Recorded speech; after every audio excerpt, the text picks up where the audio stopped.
할렐루야. 오늘 저는 여러 성도님들과 함께 우리를 위해 기록하신 참 믿음들, 이런 제목으로 함께 은혜를 나누겠습니다.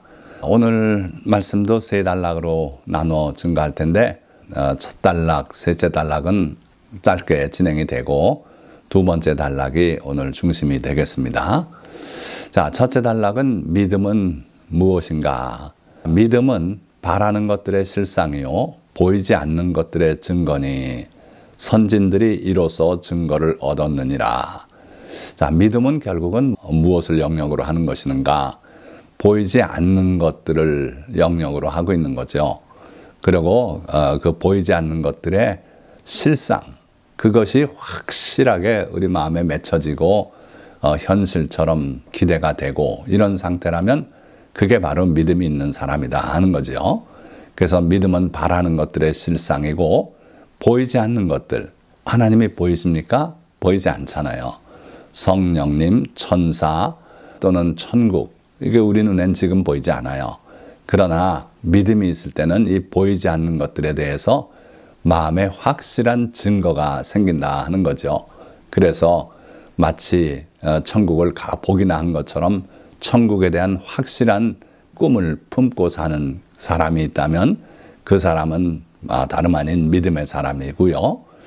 자, 오늘 우리가 다루게 되는 것이 바로 성경이 기록하고 있는 믿음의 조상들, 즉 선진들, 그들은 어떠한 믿음을 가지고 있었는지, 그들은 그 믿음을 통해서 어떠한 확신을 가졌는지를 오늘 살펴보려고 하는 겁니다.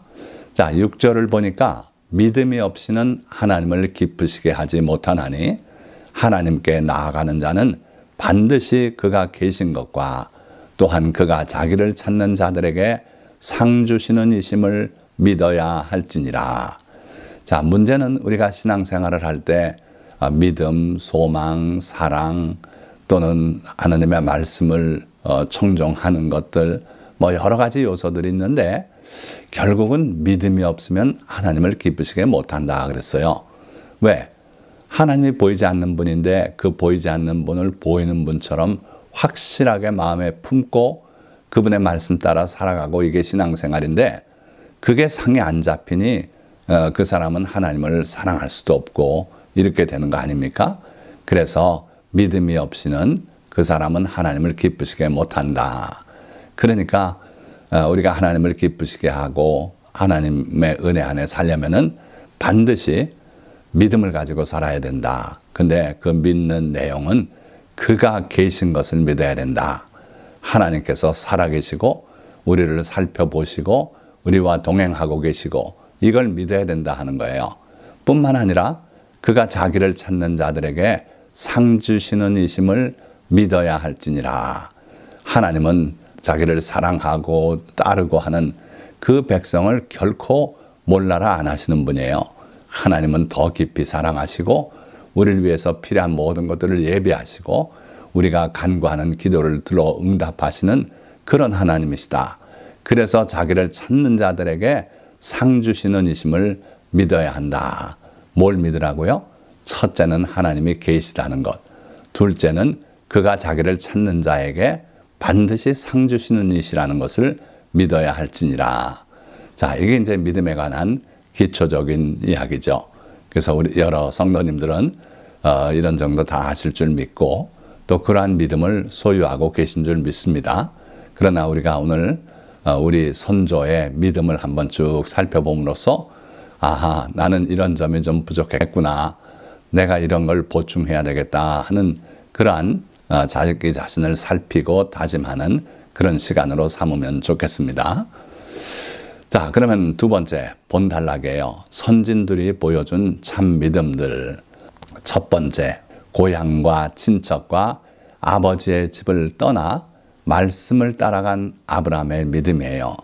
놀라운 것은 그가 자기 고장 하란을 떠날 때에 하나님의 말씀을 따라서 갔다 그랬는데 75세나 되는 나이에 새 출발을 했어요. 이 당시에는 여행이 아주 불안한 그런 시대예요. 언제 강도를 만날지 모르고 또 어디 가서 발붙여 살더라도 그 지역 사람들하고 갈등을 일으키게 되면 전체가 목숨을 잃어버릴 수도 있는 그런 시대였어요. 그런데 고향과 친척과 아버지의 집을 떠나 내가 내게 보여줄 곳으로 가라. 그래서 그 말씀을 믿고 따라간 것이 바로 아브라함의 믿음이었다. 놀라운 믿음 아닙니까? 그래서 우리가 아브라함을 바로 믿음의 조상이라고 부르는 이유가 여기 있습니다. 그러니까 하나님의 말씀을 따라가는 것이 참 믿음이다. 이런 결론을 또 내려보기도 해요. 자, 두 번째 믿음은 말씀으로만 하옵소서 믿음이에요. 로마의 백부장 한 사람이 예수님께 달려나와서 주여 내 하인이 중풍병으로 집에 누워 몹시 괴로워하나이다. 이르시되 내가 가서 고쳐주리라. 백부장이 대답하여 이르되 주여 내 집에 들어오심을 나는 감당하지 못하겠사오니 다만 말씀으로만 하옵소서. 그러면 내 하인이 낫겠사옵나이다. 자, 예수님께 달려나와서 사정을 얘기했으면 예수님께서 하시고자 하는 대로 그렇게 순종하고 따르면 되지 않겠습니까? 예수님께서 의외로 내가 가서 고쳐주리라. 아주 간단하게 그렇게 답을 주셨어요. 그럼 된 거 아니에요? 이 백부장은 대답하여 이르되 주여 내 집에 들어오심을 나는 감당하지 못하겠사오니 다만 말씀으로만 하옵소서. 그러면 내 하인이 낫겠사옵나이다. 자, 그러면서 나도 남의 수하에 있는 사람이요 내 아래에도 군사가 있으니 이더러 가라 하면 가고 저더러 오라 하면 오고 내 종더러 이것을 하라 하면 하나이다. 이 군대 생활이 그렇지 않습니까? 상하가 있어서 명령에 따라 움직이는 거예요. 바로 그걸 얘기하는 겁니다. 말씀만 하면 되지 않겠습니까? 이때 예수께서 들으시고 놀랍게 여겨 따르는 자들에게 이르시되 내가 진실로 너희에게 이르노니 이스라엘 중 아무에게서도 이만한 믿음을 보지 못하였노라. 그러시면서 내 믿은 대로 될지어다 하고 그 말씀 한마디로 답을 내리셨어요. 그러니까 그 즉시 그 하인이 나음을 입었다. 이렇게 기록이 돼 있어요. 이 백부장, 로마 백부장의 믿음을 본받으시기를 주님의 이름으로 축원드립니다. 자, 세 번째 믿음은 왕의 도장이 찍힌 것을 알고도 기도한 다니엘의 용감한 믿음이에요. 다니엘이 이 조서에 왕의 도장이 찍힌 것을 알고도 이 조서는 뭡니까? 앞으로 한 달간 왕 외에 다른 어떤 신이나 사람에게라도 구하는 그런 일을 하지 못하게 법을 내리십시다. 왜냐하면 우리 임금님을 높여야 된다 하는 거예요. 자, 그래가지고 엉뚱한 조서가 나온 거죠. 그러나 거기에 왕이 도장을 찍었어요. 다니엘이 그 돌아가는 걸 잘 알고 있었기 때문에 이 조서에 왕의 도장이 찍힌 것을 알고도 자기 집에 돌아가서는 윗방에 올라가 예루살렘으로 향한 창문을 열고 전에 하던 대로 하루 3번씩 무릎을 꿇고 기도하며 그의 하나님께 감사하였더라. 마치 죽으면 죽으리라 하는 그런 굳은 각오가 있는 사람 같지 않습니까? 그런데 또 어떻게 생각하면 그거보다는 하나님의 능하심을 믿는 굳센 믿음이 있었기 때문에 그렇게 했던 것 같아요. 그래서 죽으면 죽겠다는 그런 각오로 했던, 그렇지 않으면 하나님의 능하심을 믿는 그러한 믿음으로 했던 다니엘은 우리에게 용감한 믿음을 보여준 그런 좋은 예가 되고 있죠. 자, 네 번째는 풍랑이는 바다 위로 예수님을 바라보고 걸어간 베드로의 믿음이에요. 밤에 캄캄한 바다에 풍랑이 있는데 저기에 허옇게 보이는 존재가 있었어요. 보니까 점점 가까이 다가오는데 동료들은 다 죽었다고 난리가 났어요. 왜냐하면 그 뱃사람들의 징크스가 있는데 밤에 유령을 보면 그 배는 침몰한다. 이렇게들 믿고 있었어요.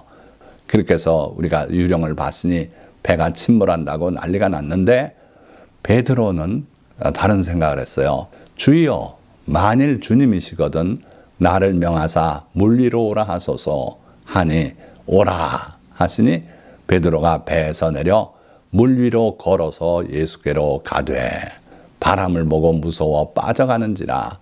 잘 나가더니만 바람을 바라보기 시작했어요. 그러니까 빠져들어가기 시작했죠. 그러니까 소리질러 이르되 주여 나를 구원하소서 하니 예수께서 즉시 손을 내밀어 그를 붙잡으시며 이르시되 믿음이 작은 자여 왜 의심하였느냐 하시고 배 함께 오름에 바람이 그치는지라. 자, 여러분들 다 잘 아는 말씀인데 여기서 이제 새롭게 우리가 생각해 봐야 되는 것은 믿음은 의심과 함께 가요. 여기 보니까 믿음이 작은 자여 왜 의심하였느냐. 의심 없이 온전하게 믿는 사람이 사실은 찾아보기가 어렵습니다. 예수님의 수제자라고 하는 베드로조차도 물 위로 걸어갈 만한 그런 믿음이 있는 이 베드로조차도 의심이 함께 그 마음속에 있었더라 하는 거예요. 그래서 예수님께서 그를 건져주시면서 왜 의심하였느냐. 의심을 내버리고 온전하게 믿었으면 네가 나와 함께 이 바다 위를 걷고 다시 배로 돌아가서 올라갔을 텐데 뭐 그런 얘기죠. 자, 어찌됐든 그래도 이 베드로는 물에 빠져들어가기 바로 전까지는 예수님을 바라보고 바다 위로 걸어간 그런 믿음의 사람이었죠. 자, 우리에게도 이러한 믿음이 있으면 좋겠습니다. 자, 다섯 번째, 믿음 없는 것을 도와달라는 간절하고 정직한 믿음이 또 하나 있어요. 아, 이게 무슨 믿음일까요? 믿음이 없는데 어떻게 믿음입니까? 그러나 성경은 분명히 그렇게 기록하고 있어요. 어느 아버지가 아들을 데리고 예수님께 고침받기 위해서 나왔어요. 그런데 예수님은 그때 마침 높은 산에 올라가서 예루살렘에 가서 이제 십자가에 못 박혀 돌아가실 그 일을 모세와 엘리야 선지자와 함께 의논하고 있었어요. 그러고서 내려왔더니 뜻밖의 이 아버지가 아들 하나를 데리고 왔는데 제자들이 못 고쳐주더라고 예수님께 하소연을 하는 거예요. 그때 예수께서 이르시되 할 수 있거든이 무슨 말이냐. 믿는 자에게는 능히 하지 못할 일이 없느니라. 자, 유명한 말씀이에요. 믿는 자는 무엇이든지 할 수 있다. 그런 말로 해석이 돼서 잘못 외쳐지고 있는 말씀인데 그 뜻이 아니고 믿음이 있으면 그 사람에게 주님께서 무엇이든지 할 수 있다 하는 거지 내가 뭘 할 수 있다 그런 얘기는 아니에요. 물론 우리가 주님의 은혜 안에서 믿음이 강해지고 하면은 차츰 우리가 이룰 수 있는 일이 자꾸 많아집니다.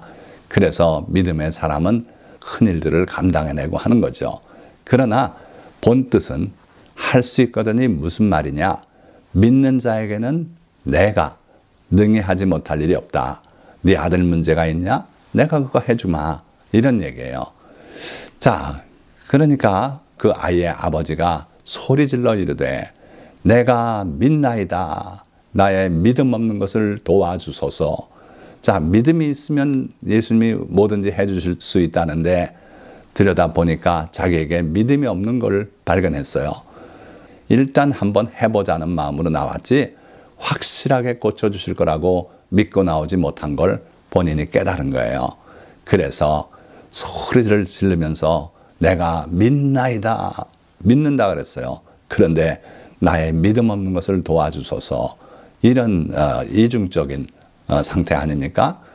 그러니까 이것을 주님 앞에 소리질러 고백했던 이 아버지는 정직한 믿음의 사람이에요. 자, 아까 베드로는 그 믿음과 함께 의심이 같이 가지 않았습니까? 자, 이 아버지는요, 믿음과 함께 불신이 또 함께 갔던 그런 아버지였던 것 같아요.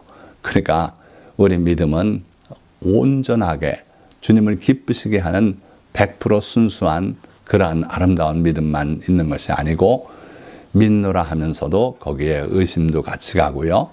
또는 믿음 없는 상태로서 나오기도 하고 이럴 수 있다는 거예요.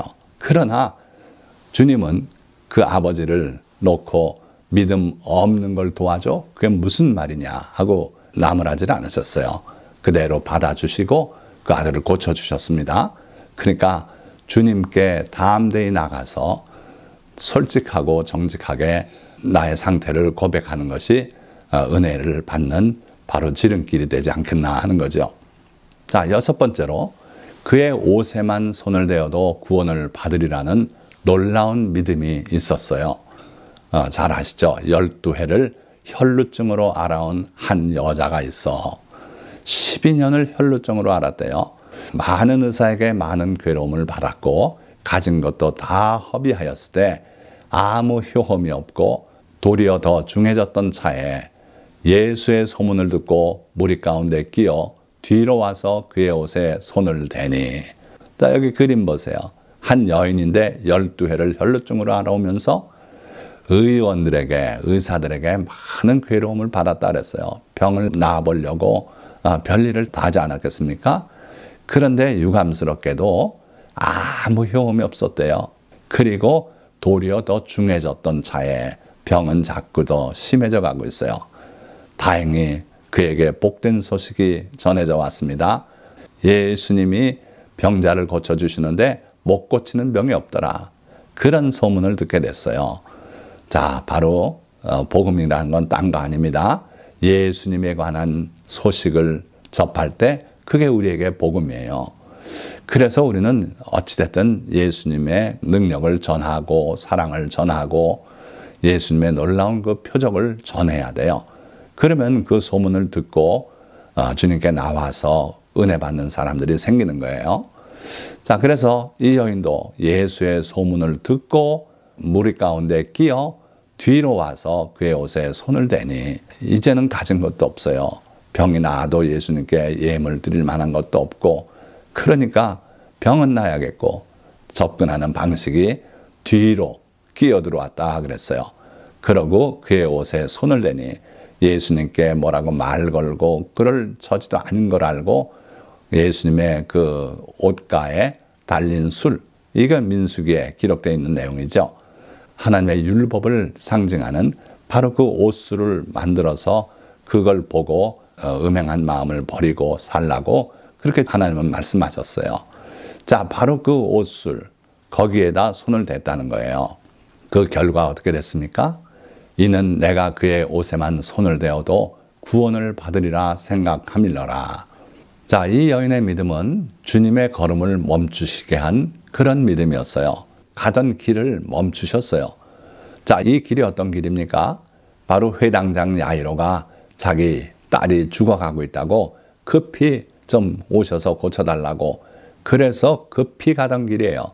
그런데 그 걸음을 멈추고 그리고 굳이 그 여인을 찾아봤던 이유는 그 여인의 믿음을 우리에게 알려주시기 위해서 그렇게 하셨다 하는 거죠. 자, 그 후에 많은 이들이 이 여인의 믿음에 영감을 받아서 그 행동을 그대로 본받아 했어요. 많은 사람들을 예수님이 지나가는 길에 병상체 갖다 뉘어놨어요. 그래서 예수님이 지나갈 때 자기들이 스스로 손을 뻗어서 예수님의 옷에 손을 대서 병이 고침받고 그랬던 놀라운 믿음의 여인이었죠. 자, 우리도 이러한 독특한 믿음, 그거 우습게 생각하지 않고 그러한 믿음을 가지고 살아가는 여러분들이 되시기를 주님의 이름으로 축원드립니다. 자, 일곱 번째 믿음, 거절 앞에서 물러가지 않고 부스러기 은혜를 구한 이방 여인의 큰 믿음이에요. 자, 여기 큰 믿음이라 그랬고 부스러기 은혜라 그랬는데 사실은 주님의 은혜는 부스러기 은혜일지라도 그게 큰 은혜 아닙니까? 자, 그래서 주님의 그러한 은혜를 체험한 한 여인의 믿음을 잠깐 살펴봅니다. 여자가 와서 이렇게 말하고 있는데 이 여인은 이방 여인이었어요.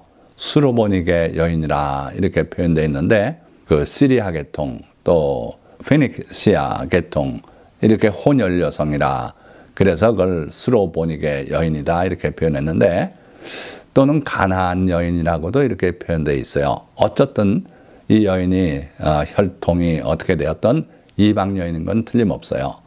그 여인이 예수님께 찾아 나왔어요. 와서 절하며 이르되 주여 저를 도우소서. 대답하여 이르시되 자녀의 떡을 취하여 개들에게 던짐이 마땅하지 아니하니라. 예수님은 잃어버린 이스라엘 자녀들 외에는 보내심을 받지 않았다고 말씀하시면서 자녀의 떡을 취하여 개들에게 던짐이 마땅하지 아니하니라. 당신은 개입니다. 그런 얘기죠. 자, 그 말을 듣고 여러분들 같으면 어떻겠습니까? 그런데 놀랍게도 주여 올소이다마는 개들도 제 주인의 상에서 떨어지는 부스러기를 먹나이다. 여기 사진 잘 보십시오. 이 여인이 그 스로보니게 여인이라고 하고 자기 딸이 지금 흉악하게 귀신이 들려서 집에 두고 왔습니다만 고쳐달라 하는 거예요. 그런데 이 애가 밑에 손을 뻗쳐서 뭘 하고 있나 보세요. 개한테 뭘 먹을 걸 주고 있는 거예요. 그러니까 개들도 자기 주인의 상에서 떨어지는 부스러기 또는 주인이 주는 부스러기를 먹고 삽니다. 그러니까 주님 말씀대로 저는 개입니다. 그러나 작은 부스러기라도 주시면 그 은혜에 만족하겠습니다. 그런 얘기예요. 이에 예수께서 대답하여 이르시되 여자여 내 믿음이 크도다. 내 소원대로 되리라 하시니 그때로부터 그의 딸이 나으니라. 자, 그러니까 거절 앞에서 물러가지 않고 부스러기 은혜를 구한 이방 여인의 큰 믿음이 여기 보이지 않습니까? 우리도 이 여인의 이 믿음을 본받을진데 우리가 주님 앞에 항상 겸손하게 구하고 그러고 그 은혜를 누릴 수 있는 그러한 큰 믿음의 사람이 다 되시기를 주님의 이름으로 축원드립니다. 자, 마지막 8번째, 보지 못하고 믿는 복된 믿음. 다른 제자들은 다 모여서 예수님의 부활하신 모습을 보고 기뻐했는데 도마는 다른 곳에 있었나 봐요. 그래서 그 제자들의 모임에 왔을 때 제자들이 기뻐서 예수님 부활하셨다 그러니까 도마는 나는 못 믿겠다. 내 주먹을 그 창자국에 넣어보고 내 손을 그 못자국에 넣어보기 전엔 내가 못 믿겠다. 그럴 때 주님이 그 8일 후에 제자들의 모임에 또 나타나셨어요. 그러면서 도마에게 이르시되 내 손가락을 이리 내밀어 내 손을 보고 내 손을 내밀어 내 옆구리에 넣어보라. 그리하여 믿음 없는 자가 되지 말고 믿는 자가 되라. 도마가 대답하여 이르되 나의 주님이시요 나의 하나님이시니이다. 예수께서 이르시되 너는 나를 본고로 믿느냐? 보지 못하고 믿는 자들은 복되도다 하시니라. 자, 우리는 어떻습니까? 우리는 예수님을 보지 못하고 믿는 사람들이에요. 베드로전서 1장 8절에 베드로 사도가 예수님을 보지 못하고 믿는 그런 성도들을 향해 이렇게 쓰고 있어요. 예수를 너희가 보지 못하였으나 사랑하는도다. 이제도 보지 못하나 믿고 말할 수 없는 영광스러운 즐거움으로 기뻐하니 바로 이 보지 못하고 믿는 그러한 믿음과 사랑을 칭찬을 했어요. 그러면 세 번째 단락, 말씀을 정리하는 단락입니다. 여러분들이 복된 참 믿음의 소유자가 되려면 어떻게 해야 되겠는가? 첫째, 예수님에 관해 들어야 돼요. 듣지 않으면 믿음은 생길 수가 없어요. 예수님의 말씀 자체를 들어야겠고 예수님께서 어떤 기적을 행하셨는지 들어야겠고 예수님께서 어떤 사람에게 은혜를 베풀어 줬는지 들어야 우리도 그런 믿음이 생기는 거예요.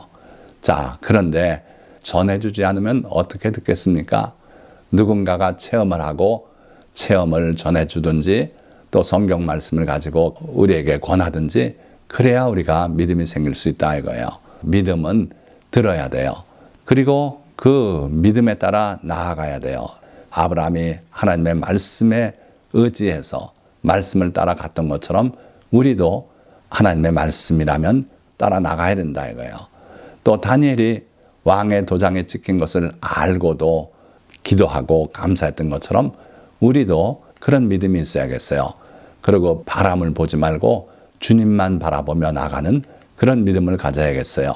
뒤로 와서 예수님의 옷가에 손을 댔던 혈루증 여인이 고침받은 것처럼 우리도 해치고 나가서라도 주님께 다가가서 은혜를 받아야겠다는 거예요.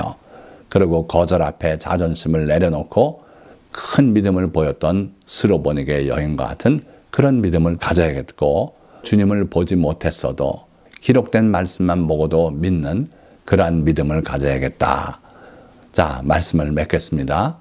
우리는 예수 그리스도를 직접 보지 못하였으나 그를 믿고 사랑하는 복된 성도들입니다. 그런 우리를 위해 주님은 주님의 귀한 말씀들과 행하신 표적들과 그를 믿는 믿음의 선진들의 귀한 믿음들을 성경에 기록하셨습니다. 우리도 그렇게 주님을 믿고 사랑하여 주님을 기쁘시게 하는 사람들이 되기를 원하셨기 때문입니다. 그러니 우리는 이제부터라도 세상 사랑을 밀어두고 주님을 더욱 뜨겁게 사랑하고 주님의 말씀을 좀 더 가까이 하여 참 믿음을 회복하는 성도들이 되어야 할 것입니다. 오늘 이 말씀을 들으신 모든 성도님들에게 이와 같은 놀라운 믿음의 복이 임하시기를 예수 그리스도 이름으로 축원드립니다. 기도하겠습니다.